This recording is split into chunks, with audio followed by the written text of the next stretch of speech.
There is nothing like a good tailgate party to get you fired up about your favorite football game. Today, Randy Z isn't making your typical hot wings.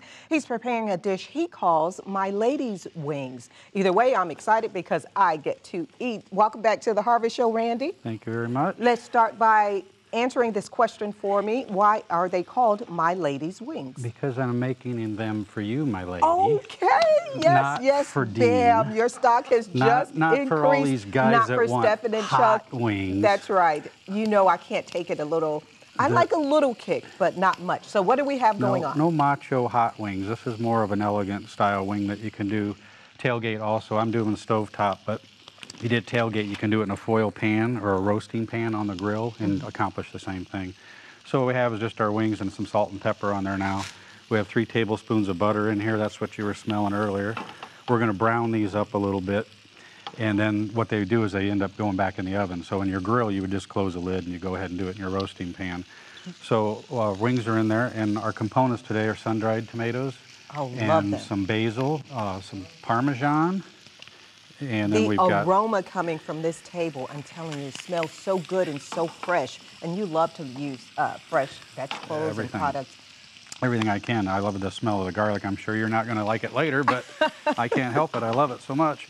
And then we have some Parmesan and some oregano and some thyme, some capers, and we're doing just a little bit of heat in there with some mild pepper flakes, some cream, and then a tomato pesto is going to go in there. So what we're going to do here is brown these up. We're going to remove them.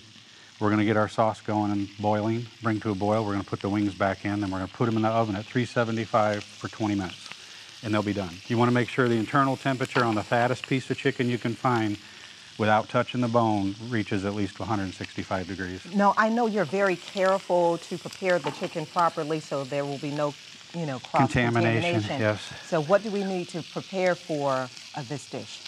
Well, I'd used the same cutting board here, which is a no-no, but it was up top. So when you're preparing any chicken, any poultry of any kind, you always want to have a separate board for it, a separate knife, separate everything for it. One of the mistakes that a lot of people make is when they're grilling is they'll take their plate of raw product out to the grill. They'll use these tongs. And they'll throw it on the grill, and then they'll come back and use the same tongs with the raw chicken on it into their food that they're cooking, and that could be a contamination issue. So you need 2. It looks really good, coming along nicely. So how long are you thinking we're going to? You're going about 2 minutes aside, and since we don't have the entire time, I've got one done I did this morning already for you, so you actually can have it. I don't like doing not real-time recipes, but sometimes I can't get away from it. I mean, 20 minutes isn't bad. You can use this same recipe, the same sauce, same everything. You can do it with chicken breast, legs and thighs. You can just do the whole recipe the same way. As you prepare, get ready for the sauce, tell us about what do you have here? Okay, we got a 1/2 cup of cream, and then we've got 3/4 cup of chicken broth, and then we have a 1/3 cup of Parmesan grated already, 1.5 teaspoons of basil and oregano, and then a couple sticks of fresh thyme. Then we got a tablespoon of capers, and just a 1/2 teaspoon of your pepper flake, and 2 garlic cloves. Me, it'd be a lot more garlic cloves, but I don't want to upset you, so. And remember, you can get this recipe on the Harvest Show Facebook page. We're talking about 16 chicken wings, kosher salt and ground pepper, 4 tablespoons of unsalted butter, divided 3/4 cups of chicken broth, a 1/2 cup of heavy cream. Yep. Okay, so now we're going on to the cream sauce that you're preparing for us. Yes, we are. We have 1 tablespoon of butter left, and we're going to add that now. Okay, we're going to put that in. And you know, when I think about this really isn't a lot of butter. I mean, you're going to have to use something. I mean, if you're not going to grill them, which you can grill them also, but you're going to have to use oil or butter. You're going to have to use something. So the butter is, like we said, butter and bacon. They're both so good, but they're both so bad. You can't help yourself. So I got in there the capers, and we're going with the garlic. We're just going to have that stirred around there for a minute or so, get that going. And then when we bring in our cream and our broth, we're going to need to get it to a boil. So good. The only thing here with the garlic is you just want to make sure you don't burn it. If you do, it's going to get bitter, and you're not going to like the taste of anything that's in here at all. So tell me about this article. You're in a magazine. I mean, you're big stuff, man. Look at that. Oh, yeah. Randy Z with some of his students. Yeah, that's my students from last year. One of them has went on to a culinary job. The other one's going to be a Marine, and the other one's still in school. So did really good with those three there.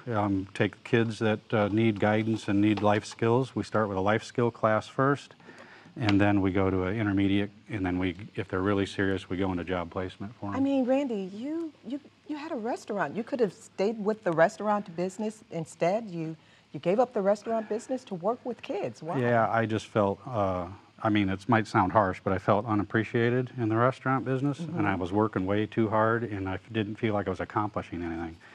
So I decided to take my talents and resources and help kids. So I'm very happy with my decision and really enjoy what I'm doing. Okay, what do we have here? Let me have a spoon, please, dear. Yes, Thank sure. You. Sun-dried tomato pesto. You can get it at the store. It's a tablespoon, and that's all we're putting in there. So we got this up to a boil. That's all we want. We're going to add our chicken back into it, and I can still use the same tongs because it's still not cooked anyway. So our chicken goes in, like so. And then we're going to take all of our sun-dried tomatoes. We have half of them that are diced, the rest are julienne.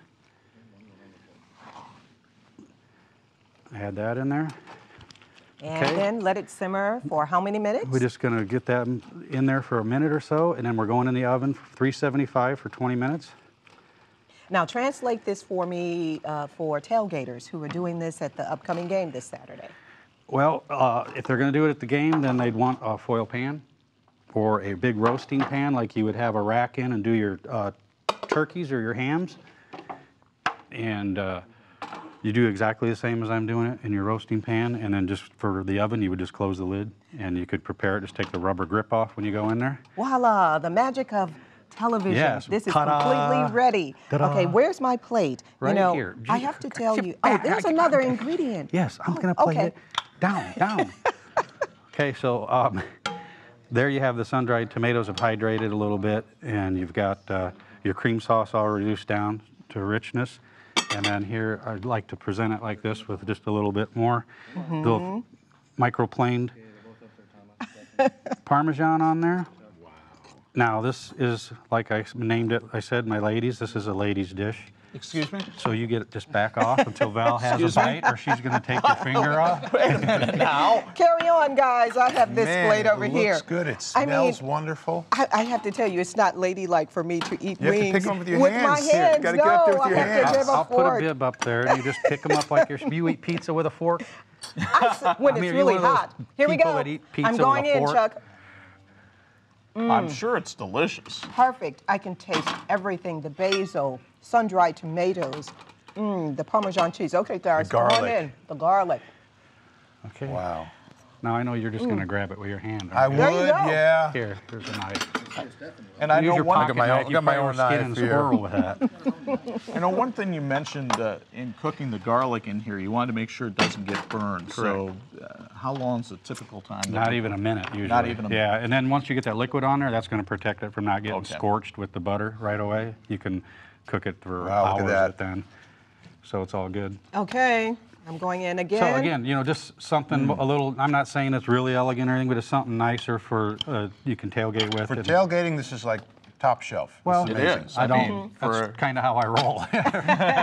Okay, I have to be honest. If I weren't on TV, I would be eating with my hands, but here we go. And if you like, there's some balsamic vinegar there to give it a little bit of that tang on that baby spinach that's sitting on the plate there. Well, since Valerie has her mouth full, let me remind you, for Randy's recipe, go to the Harvest Show Facebook page, and we're right back with today's... We don't want to interrupt Valerie, but we'll have today's devotional anyway after this.